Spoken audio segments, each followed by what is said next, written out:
Opeth is a Swedish progressive metal band from Stockholm, formed in 1990. Though the group has been through several personnel changes, singer, guitarist, and songwriter Mikael Åkerfeldt has remained Opeth's driving force throughout the years. Opeth has consistently incorporated progressive, folk, blues, classical and jazz influences into their usually lengthy compositions, as well as strong influences from black metal and death metal, especially in their early works. Many songs include acoustic guitar passages and strong dynamic shifts, as well as both death growls and clean vocals. Opeth rarely made live appearances supporting their first 4 albums. But since conducting their first world tour after the 2001 release of Blackwater Park, they have led several major world tours. Opeth has released 10 studio albums, 3 live DVDs, 3 live albums, and 2 box sets. The band released its debut album Orchid in 1995. Although their 8th studio album, Ghost Reveries, was quite popular in the United States, Opeth did not experience major American commercial success until the 2008 release of their 9th studio album, Watershed, which peaked at number 23 on the Billboard 200, and topped the Finnish albums chart in its first week of release. Opeth has sold over 1.5 million albums and DVDs worldwide, including 300,000 collective Soundscans of their albums Blackwater Park, Damnation and Deliverance in the United States. History, formation. Opeth was formed as a death metal band in the autumn of 1990 in Stockholm, Sweden by vocalist David Ysberg. Ysberg asked former Eruption band member Mikael Åkerfeldt to join Opeth as a bassist. When Åkerfeldt showed up to practice the day after Ysberg invited him, it became clear that Ysberg had not told the band members, including the band's current bassist, that Åkerfeldt would be joining. An ensuing argument led to all members but Ysberg and Åkerfeldt leaving to form a new project. The band name was derived from the word Opeth, taken from the Wilbur Smith novel The Sunbird. In this novel, Opeth is the name of a fictional Phoenician city in South Africa whose name is translated as City of the Moon. Ysberg and Åkerfeldt recruited drummer Anders Nordin, bassist Nick Dar Paragraph Ring, and guitarist Andreas DeMeo. Unsatisfied with Opeth's slow progress, Dar Paragraph Ring and DeMeo left the band after their first performance, and were replaced by guitarist Kim Pettersson and bassist Johan de Farfara.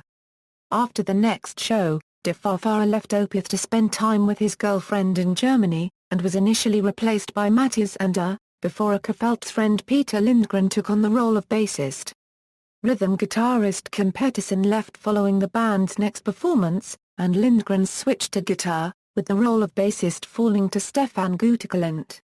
The following year, David Ysberg left the band citing creative differences. Following Ysberg's departure, Åkerfeldt took over vocal duties and he, Lindgren, and Nordin spent the next year writing and rehearsing new material. The group began to rely less on the blast beats and aggression typical of death metal, and incorporated acoustic guitars and guitar harmonies into their music, developing the core sound of Opeth. Bassist Gutteklint was dismissed by the band after they signed their first record deal with Candlelight Records in 1994. Opeth initially employed former member de Farfara as a session bassist for their demo recordings, and he went on to join on a full-time basis following the release of Opeth's debut album, Orchid, in 1995. Orchid, Morning Rise, and My Arms, Your Hearse. Opeth recorded its debut album, Orchid, with producer Dan Swana Paragraph in April 1994. Because of distribution problems with the newly formed Candlelight Records, the album was not released until May 15, 1995, and only in Europe. Orchid tested the boundaries of traditional death metal, featuring acoustic guitars, piano, and clean vocals. AllMusic called Orchid brilliant, startlingly unique, and a far beyond epic prog death monstrosity exuding equal parts beauty and brutality. After a few live shows in the United Kingdom, Opeth returned to the studio in March 1996 to begin work on a second album, again produced by Dan Swana Paragraph. The album was named Morning Rise, and was released in Europe on June 24, 1996. With only 5 songs, but lasting 66 minutes. It features Opeth's longest song, the 20-minute Black Rose Immortal. Morning Rise was a huge success, with AllMusic giving the album 4 stars. Opeth toured the UK in support of Morning Rise, followed by a 26-date Scandinavian tour with Cradle of Filth. While on tour, Opeth attracted the attention of Century Media Records, who signed the band and released the first 2 albums in the United States in 1997. In 1997, after the tour, Åkerfeldt and Lindgren dismissed Åkerfeldt for personal reasons, without the consent of Nordin. When Åkerfeldt informed Nordin, who was on a vacation in Brazil, Nordin left the band and remained in Brazil for personal reasons. Former Eternal members, drummer Marta N. La Cubed Pez and bassist Marta N. Ma Copyrightendes, responded to an ad at a music shop placed by Åkerfeldt. The Martins were huge fans of the band and took the ads down themselves so no one could apply. Åkerfeldt and Lindgren at first did not want the Martins to join, due to them already knowing each other, and they felt that wanted 2 strangers because there wouldn't be 2 camps in the band, but they still hired both in the end. La Cubed Pez made his debut with Opeth playing on a cover version of Iron Maiden's Remember Tomorrow, which was included on the album A Call to Irons, a tribute to Iron Maiden. With a larger recording budget from Century Media, Opeth began work on its 3rd album, with noted Swedish producer Fredrik Nordström Paragraph M, at Studio Fredman in August 1997. Although Opeth had Ma Copyrightendes, due to time constraints Åkerfeldt played bass on the album. My Arms, Your Hearse was released to critical acclaim on August 18, 1998. As Opeth's first international release, the album exposed the band to a wider global audience. My Arms, Your Hearse marked the beginning of a shift in the band's sound. Still Life and Blackwater Park. In 1999, the ownership of Candlelight Records changed hands, with owner and friend of the band Lee Barrett leaving the company. Opeth signed with UK label Peaceable Records in Europe, which was distributed by Music for Nations. Opeth reserved time at Studio Fredman to begin work on its next album, but recording was postponed while the studio was relocated. Due to time constraints, the band was able to rehearse only twice before entering the studio. Delays with the album's artwork pushed the release back an additional month, and Still Life was released on October 18, 1999. Due to problems with the band's new distribution network, the album was not released in the United States until February 2001. Still Life was the first album recorded with Ma Copyrightendes, and also the first Opeth album to bear any kind of caption on the front cover upon its initial release, including the band's logo. AllMusic called Still Life a formidable splicing of harsh, often jagged guitar riffs with graceful melodies. As explained by Åkerfeldt, Still Life is a concept album. The main character is kind of banished from his hometown because he hasn't got the same faith as the rest of the inhabitants there. The album pretty much starts off when he is returning after several years to hook up with his old babe. The big bosses of the town know that he's back. A lot of bad things start happening. Following a few live dates in Europe, Opeth returned to Studio Fredman to begin work on its next album, with Porcupine Tree's Steven Wilson producing. The band sought to recreate the recording experience of Still Life, and again entered the studio with minimal rehearsals, and no lyrics written. This time it was tough, Åkerfeldt said, I feel pleasantly blown away by the immense result, though. It was indeed worth the effort. Wilson also pushed the band to expand its sound, incorporating new sounds and production techniques. Steve guided us into the realms of strange noises for guitars and voice, Åkerfeldt said. Opeth released its 5th studio album, Blackwater Park, on February 21, 2001. AllMusic called Blackwater Park astounding, a work of breathtaking creative breadth, noting that the album keeps with Opeth's tradition by transcending the limits of death black metal and repeatedly shattering the foundations of conventional songwriting. In support of Blackwater Park, Opeth embarked on its first world tour, headlined Europe for the first time, and made an appearance at the 2001 Wacken Open Air Festival in Germany, playing to a crowd of 60,000. Deliverance and Damnation. Opeth returned home after touring in support of Blackwater Park, and began writing for the next album. At first, Åkerfeldt had trouble putting together new material. I wanted to write something heavier than we'd ever done, still I had all these great mellow parts and arrangements which I didn't want to go to waste. Jonas Rinks of Catatonia, a longtime friend of Åkerfeldt, suggested writing music for two separate albums, one heavy and one soft. Excited at the prospect, Åkerfeldt agreed without consulting his bandmates or record label. While his bandmates liked the idea of recording two separate albums, Åkerfeldt had to convince the label. I had to lie somewhat, saying that we could do this recording very soon, it won't cost more than a regular single album. With most of the material written, the band rehearsed just once before entering Nacksving Studios in 2002, and again with producer Steven Wilson in Studio Fredman. Under pressure to complete both albums simultaneously, Åkerfeldt said the recording process was the toughest test of our history. After recording basic tracks, the band moved production to England to first mix the heavy album, Deliverance, with Andy Sneap at Backstage Studios.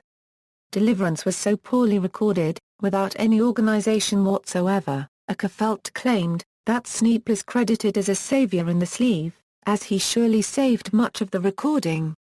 Deliverance was released on November 4, 2002, and debuted at number 19 on the US Top Independent Albums chart, marking the band's first US chart appearance. Allmusic stated, Deliverance is altogether more subtle than any of its predecessors, approaching listeners with haunting nuances and masterful dynamics rather than overwhelming them with sheer mass and complexity.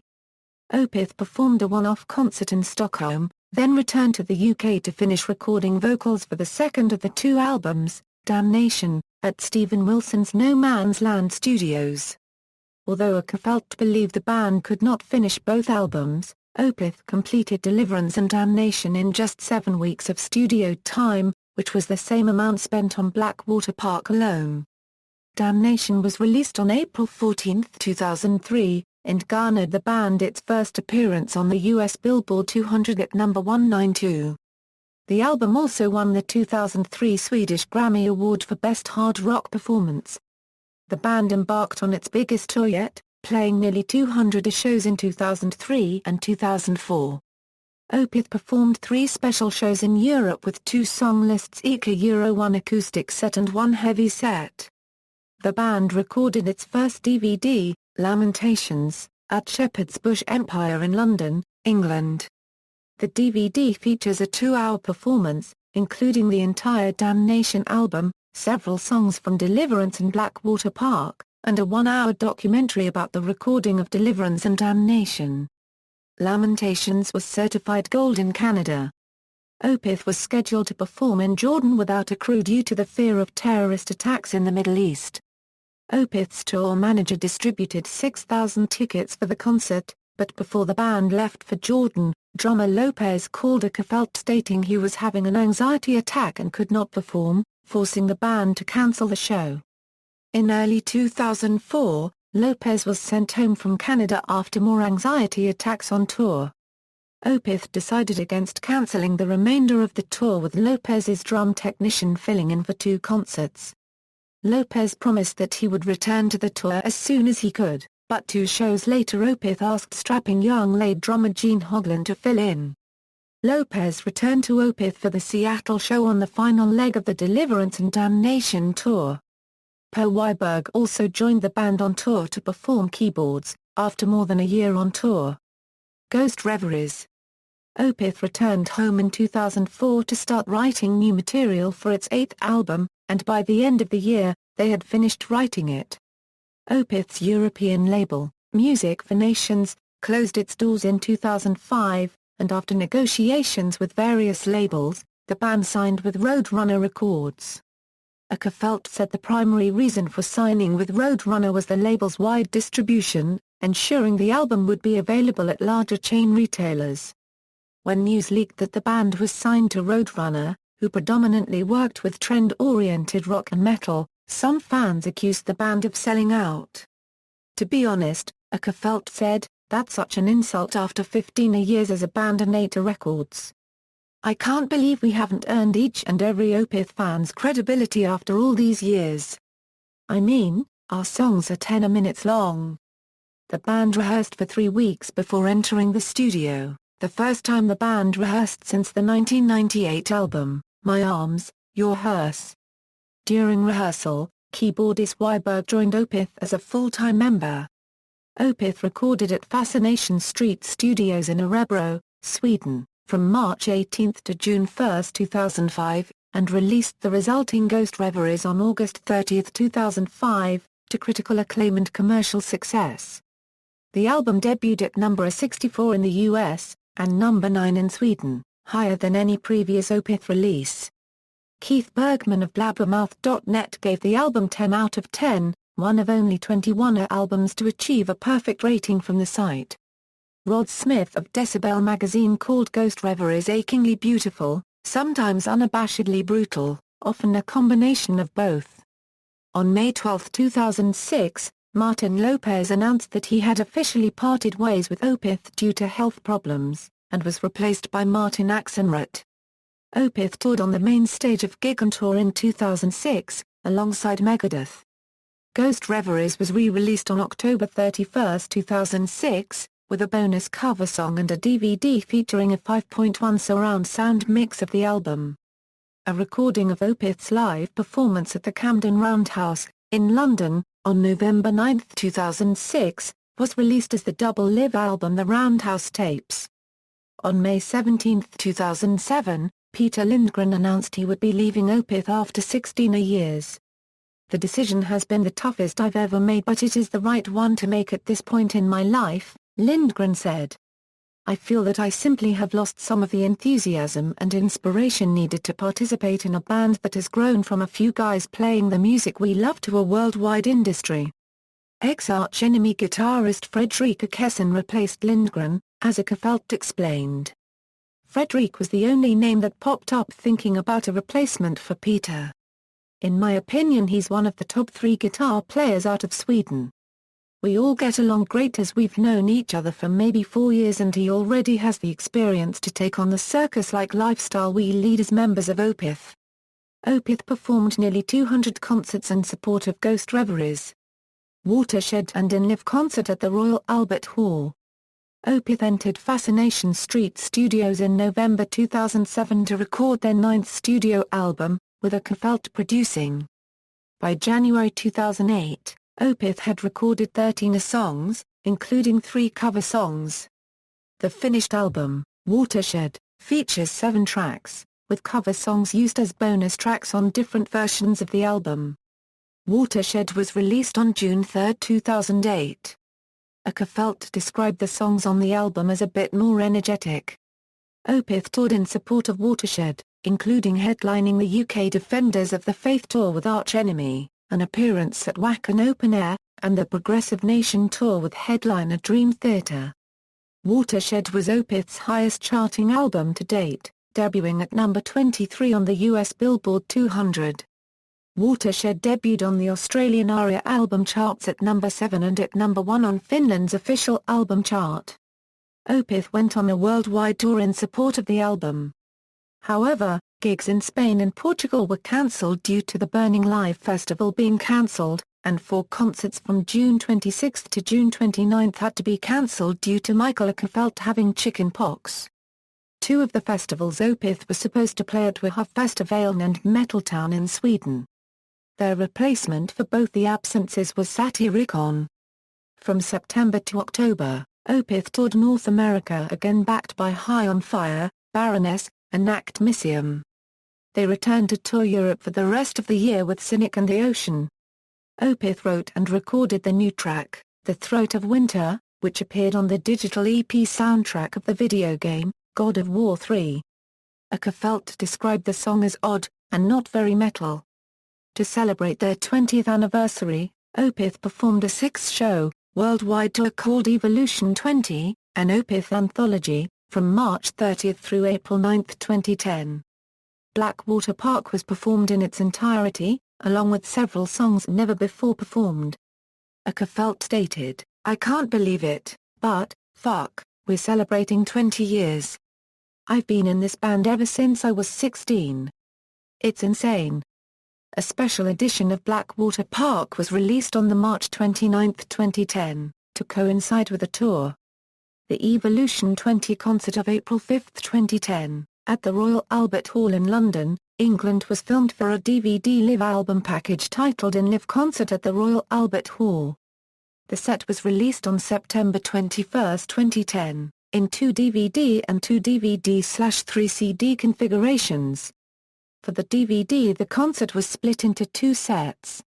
The first set consists of the entire Blackwater Park album, while the second set contains 1 song from every album excluding Blackwater Park, in chronological order representing the 20 years of evolution in their music. Heritage. Åkerfeldt stated in September 2010 that he was writing for a new Opeth album. The band announced on their website that they would start recording their 10th album on January 31, 2011, at the Atlantis Metronome Studios in Stockholm, once again with Jens Bogren and Steven Wilson from Porcupine Tree as co-producer. In April 2011, shortly after mixing was complete on the new album, Opeth announced that Per Wiberg was relieved of his duties in the band. In the press statement, Mikael Åkerfeldt explained the decision, saying, "Mendes, Axe and Fredrik and I came to the decision that we should find a replacement for Per right after the recordings of the new album, and this came as no surprise to Per.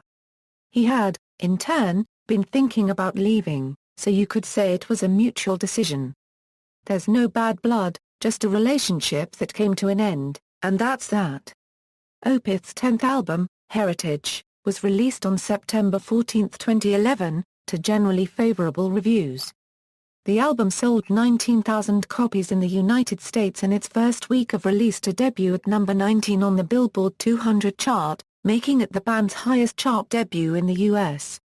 Heritage marked a departure from the musical style of the band's past albums, being only their second album not to feature death growls. Opeth went on their 2011/2012 Heritage tour through North America and Europe with their new keyboardist, Joachim Svalberg. He played alongside Catatonia in September and October, and with Pain of Salvation in November. The tour continued into 2012 with appearances in Turkey, India, Japan, Greece, Israel, Latin America and Sweden. On February 5, 2012 they played for the first time in Bangalore as part of the second edition of Summerstorm Festival. Opeth joined Mastodon for a co-headlining North American tour in April and May 2012. Supported by Ghost. Opeth and Mastodon each headlined at specific concerts. Von Herzen Brothers served as support on Opeth's Scandinavian tour dates. On the remaining tour dates, support came from Anathema. In December 2012, Roadrunner uploaded a video to YouTube showing the Opeth logo and the text Spring 2013. The video's description states that something's coming. Opeth embarked on an Australian tour in March 2013, and continued to play more shows in the coming months. With a total of over 200 shows in support of the album, the touring for it concluded at Mellowboat 2013. Pale Communion. In August 2012, Åkerfeldt revealed that he had begun writing new material for what will be the 11th Opeth album. Åkerfeldt stated that one song sounds like the band Goblin, which is also the working title for the song. An interview in June 2013 revealed that Åkerfeldt already has 3 songs composed and ready. Åkerfeldt stated about the album, "We've been looking at, tracking the next album at Rockfield Studios in Wales where Queen recorded Bohemian Rhapsody, but we haven't made a decision yet, but it will be an expensive album. There's a lot going on, lots of string arrangements that we haven't had in the past." When asked if it will be heavier or softer than Heritage, Åkerfeldt said, "Maybe a little bit heavier, not death metal heavy, but hard rock heavy metal heavy. There's also lots of progressive elements and acoustic guitars, but also more sinister sounding riffs." Åkerfeldt will also produce the new album. The album will include string instrumentation, something that Åkerfeldt became interested in doing when working on the album Storm Corrosion. On March 20, 2014, Opeth announced that the new album is complete. On April 7, 2014, Roadrunner Records announced that the title for Opeth's 11th album is Pale Communion. Pale Communion is set to be released on August 26, 2014. The first single, Cusp of Eternity, was released on June 3, 2014. Musical style and influences, as Opeth's primary songwriter and lyricist, vocalist-guitarist Mikael Åkerfeldt heads the direction of Opeth's sound. He was influenced at a young age by heavy metal bands such as Iron Maiden, Slayer, Death, Black Sabbath, Deep Purple, Celtic Frost, King Diamond, Camel, Morbid Angel, and most importantly Judas Priest. Åkerfeldt considers Sad Wings of Destiny the best metal album of all time, and notes that there was a time when he only listened to Judas Priest. Åkerfeldt sings Here Come the Tears by Judas Priest before most Opeth concerts while warming up. Åkerfeldt later discovered progressive rock and folk music, both of which had a profound impact on the sound of the band. Genre and sound, Opeth's distinct sound mixes death metal with progressive rock. Steve Huey of AllMusic refers to Opeth's epic, progressive death metal style. Ryan Ogle of Blabbermouth described Opeth's sound as incorporating the likes of folk, funk, blues, 70s rock, goth and a laundry list of other sonic oddities into their trademark progressive death style. In his review of Opeth's 2001 album Blackwater Park, AllMusic's Eduardo Rivadavia wrote, "Tracks start and finish in seemingly arbitrary fashion, usually traversing ample musical terrain, including acoustic guitar and solo piano passages, ambient soundscapes, stoner rock grooves, and Eastern-tinged melodies any of which are subject to savage punctuations of death metal fury at any given moment." Åkerfeldt commented on the diversity of Opeth's music. "I don't see the point of playing in a band and going just one way when you can do everything. It would be impossible for us to play just death metal. That is our roots, but we are now a mishmash of everything, and not purists to any form of music. It's impossible for us to do that, and quite frankly I would think of it as boring to be in a band that plays just metal music. We're not afraid to experiment, or to be caught with our pants down, so to speak. That's what keeps us going." Vocally, Åkerfeldt shifts between traditional death metal vocals for heavy sections, and clean, sometimes whispered or soft-spoken vocals over mellower passages. While his death growls were dominant on early releases, later efforts incorporate more clean vocals, with Damnation, Heritage and Pale Communion featuring only clean singing. Rivadavia noted that Åkerfeldt's vocals run the gamut from bowel-churning grunts to melodies of chilling beauty depending on each movement section's mood. Band members. Current members: Mikael Åkerfeldt guitars, lead vocals, Marta N. Mar copyright and as a bass guitar, Martin Axenrad drums, percussion, Fredrika Kesson guitars, backing vocals, Joachim Svalberg keyboards, synthesizer, backing vocals, percussion, discography. Studio albums: Orchid, Morning Rise, My Arms, Your Hearse, Still Life, Blackwater Park, Deliverance, Damnation, Ghost Reveries, Watershed, Heritage, Pale Communion. References. External links: official website, Opeth at Wikipedia Books.